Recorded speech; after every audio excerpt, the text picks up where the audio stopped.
Vous stagnez au même poids, même si vous jurez manger moins et bouger plus.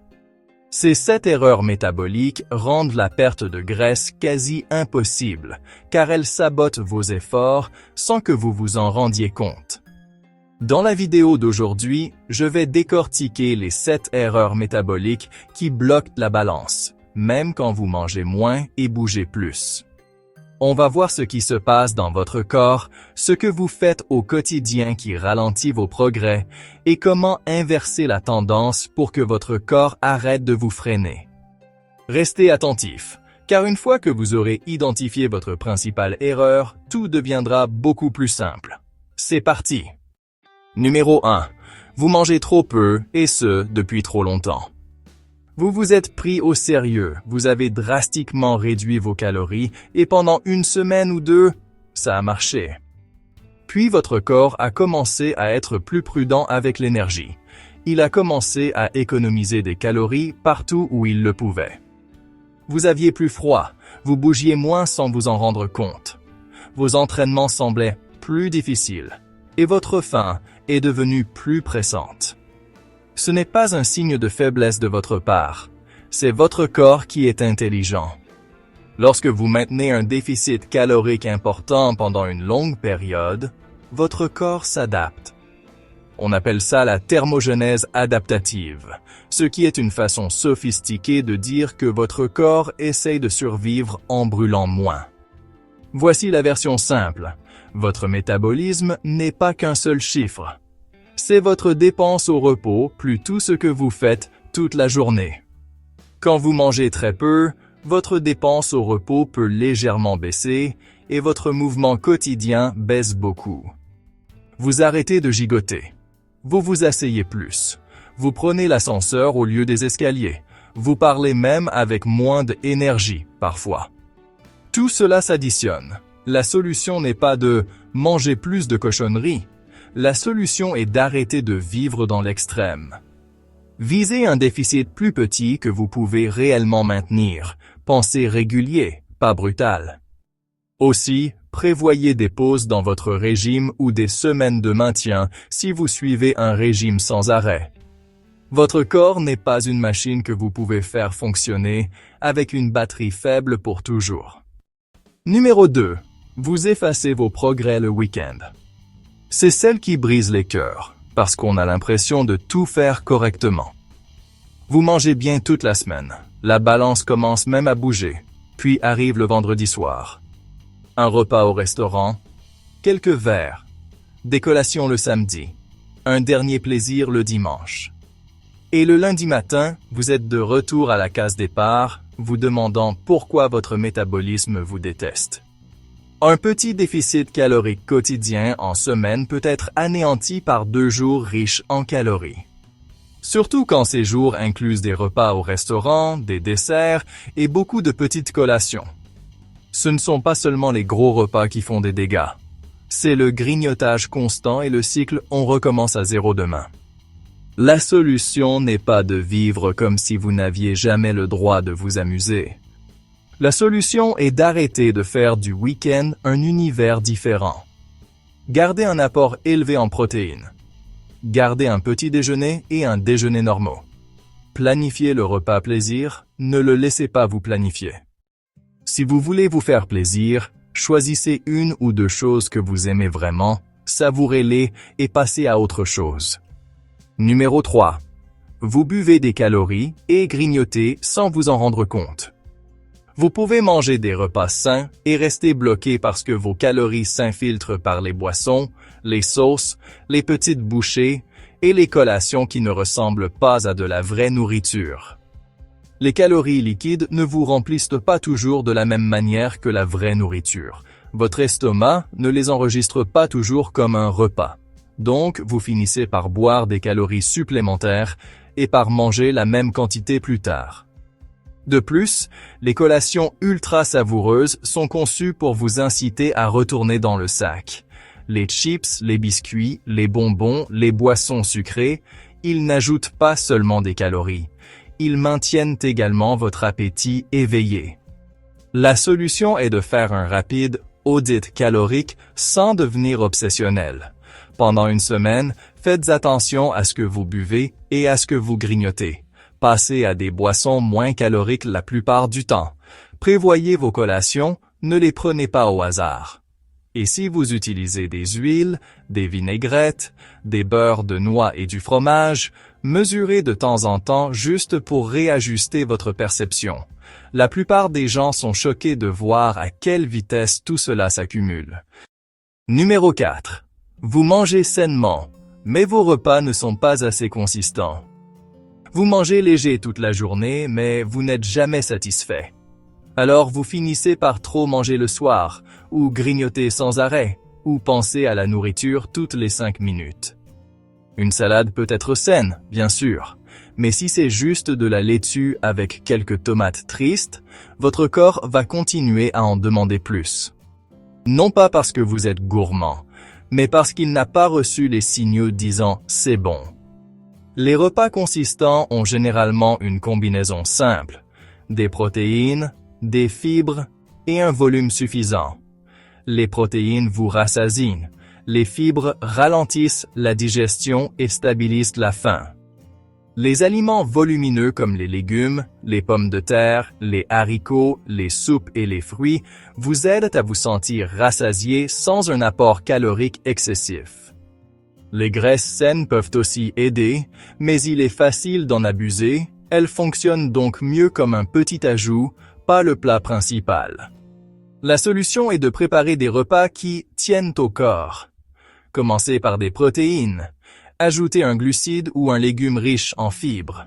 Ensuite, ajoutez un peu de matière grasse pour le goût et la satisfaction.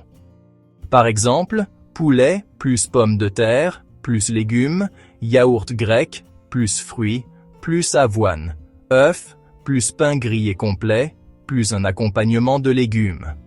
Lorsque les repas vous satisfont réellement, votre erreur de métabolisme disparaît parce que vous ne luttez pas contre votre propre faim toute la journée. Numéro 5. Vous ne mangez pas assez de protéines. Quand les gens suivent un régime sans assez de protéines, ils perdent souvent du muscle en même temps que de la graisse. Et le muscle n'est pas seulement là pour avoir l'air tonique. Le muscle fait partie de ce qui maintient votre dépense énergétique quotidienne plus élevée, car c'est un tissu actif. Même au repos, votre corps dépense de l'énergie pour maintenir vos muscles.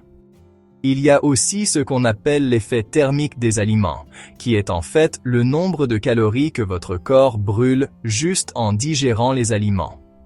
Les protéines ont le coût de digestion le plus élevé. En gros, votre corps brûle plus de calories en traitant les protéines qu'en traitant les glucides ou les graisses. Les protéines sont donc une affaire 2 en 1. Elles vous aident à maintenir vos muscles et elles font travailler votre corps plus fort pendant la digestion. Et n'oublions pas le plus grand avantage, la satiété. Les protéines vous aident à vous sentir rassasié. Une astuce simple qui fonctionne pour la plupart des gens est de construire chaque repas autour d'un bon choix de protéines en premier. Poulet, poisson, œufs, yaourt grec, haricots, lentilles, bœuf maigre, tofu, fromage cottage. Ensuite, ajoutez vos glucides et vos graisses autour. Vous n'avez pas besoin de la perfection, vous avez besoin de constance. Si vous pouvez intégrer des protéines au petit déjeuner, vous sentirez la différence toute la journée. Numéro 6. Vous faites du sport, mais vous bougez à peine le reste de la journée. Vous faites de l'exercice. Et votre corps le paie, ensuite en étant moins actif. Vous terminez votre séance de sport, vous êtes fier, puis vous vous asseyez davantage, vous vous reposez. Vous bougez comme si vos jambes étaient en mode avion. Et cela diminue ce qu'on appelle le NEAT, c'est-à-dire les calories que vous brûlez grâce à vos mouvements quotidiens normaux. Marcher, nettoyer, rester debout, faire les 100 pas, prendre les escaliers, porter les courses, tout ça. Pour beaucoup de gens, le NEAT, c'est la différence entre perdre du poids sans souffrir et avoir l'impression d'être bloqué quoi qu'il fasse. Certaines personnes bougent beaucoup naturellement sans y penser. D'autres non, et quand elles suivent un régime, elle bouge encore moins. Une séance de 45 minutes, c'est super, mais ça n'efface pas 10 heures passées assis. Si toute votre journée se résume à chaise, voiture, chaise, canapé, votre corps ne brûle pas beaucoup de calories en dehors de cette séance d'entraînement. La solution est ennuyeuse, mais elle fonctionne. Fixez-vous un objectif de pas quotidien et traitez-le comme vous vous brossez les dents. La plupart des gens s'en sortent bien en visant entre 7000 et 10 000 pas.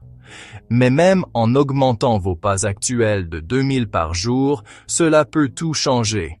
Marchez après les repas, passez des appels en marchant, garez-vous plus loin, rendez le mouvement automatique. Numéro 7. Votre sommeil perturbe votre faim et votre perte de graisse. Quand vous ne dormez pas assez, votre corps ne se sent pas seulement fatigué. Cela modifie vos signaux d'appétit. Les gens se sentent souvent plus affamés, ont plus envie d'aliments sucrés et salés, et se sentent moins satisfaits après les repas. C'est comme si votre cerveau augmentait le volume des envies et diminuait le volume de « je suis rassasié ». Le sommeil affecte aussi la façon dont vous vous présentez pendant la journée. Quand vous êtes fatigué, vous bougez moins, vous vous entraînez moins bien et votre volonté est à plat dès le déjeuner. Vous n'êtes pas paresseux, vous tournez à vide et votre corps réclame de l'énergie rapide. Même une mauvaise nuit peut rendre le lendemain plus difficile, et quand cela devient la norme, c'est comme essayer de conduire avec le frein à main serrée. Vous pouvez toujours avancer, mais tout semble plus lourd et plus lent. Commencez simplement. Choisissez une heure de coucher que vous pouvez respecter la plupart des nuits. Rendez votre chambre plus fraîche et plus sombre. Éteignez les écrans un peu plus tôt si vous le pouvez. Et si vous ne pouvez pas tout régler, réglez la première heure de votre matinée et la dernière heure de votre nuit. Ces deux moments de la journée contrôlent le reste. Numéro 8. Vous êtes stressé tout le temps. Vous pouvez manger parfaitement et vous sentir toujours bloqué si votre stress est constamment élevé. Parce que lorsque votre cerveau pense que la vie est une urgence constante, votre corps se comporte comme si la perte de graisse n'était pas la priorité. Quand le stress reste élevé, le cortisol a tendance à rester élevé aussi. Et le cortisol ne crée pas de graisse par magie, mais il peut augmenter votre appétit, augmenter les fringales, perturber le sommeil et vous faire retenir de l'eau, de sorte que la balance semble ne pas bouger. C'est pourquoi vous pouvez vous sentir gonflé, plus lourd et frustré, même lorsque vous faites les choses correctement. Le stress modifie également votre comportement sans que vous vous en rendiez compte. Vous bougez moins, vous grignotez plus, vous choisissez des aliments rapides, vous sautez la cuisine, vous sautez les entraînements. Et même si vous vous entraînez toujours, la récupération s'aggrave, ce qui rend votre corps plus épuisé et moins enclin à changer. La solution est d'intégrer des freins au stress dans votre quotidien. Une marche de 10 minutes après les repas.